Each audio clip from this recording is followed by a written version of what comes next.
Senadoras, mais uma vez estamos nós aqui abrindo uma nova legislatura.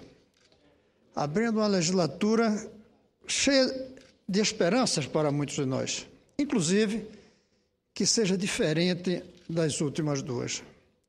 E estamos abrindo essa legislatura esperando que do Senado saiam muitas notícias boas, senador, pelos jornais, pela imprensa. Porque, ultimamente, as notícias sempre são ruins. Todos os setores da vida brasileira têm notícias ruins e notícias boas.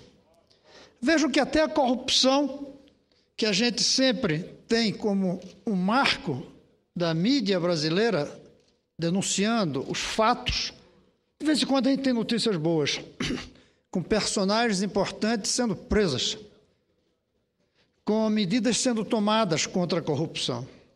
A economia, de vez em quando, sobretudo a partir de 2008, nós ouvimos falar em crise, nós ouvimos falar em desemprego, mas de repente agora estamos com um crescimento de 10% ao ano, com 15 milhões de empregos criados.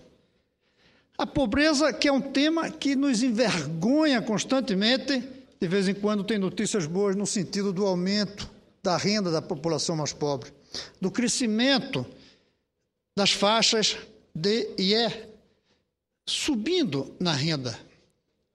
Nós temos notícias ruins da infraestrutura, que não aguenta a pressão do crescimento brasileiro, que impõe sobre nós um alto custo, mas de repente são notícias boas também que aparecem com as inaugurações de fábricas, com inaugurações de portos, com construção de estradas. Nós vemos por todos os lados dos setores brasileiros notícias ruins e notícias boas.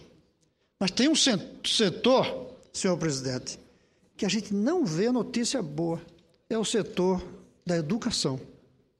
E eu gostaria de chegar aqui, depois de 8 anos de um outro mandato, saindo dessa nota só da educação.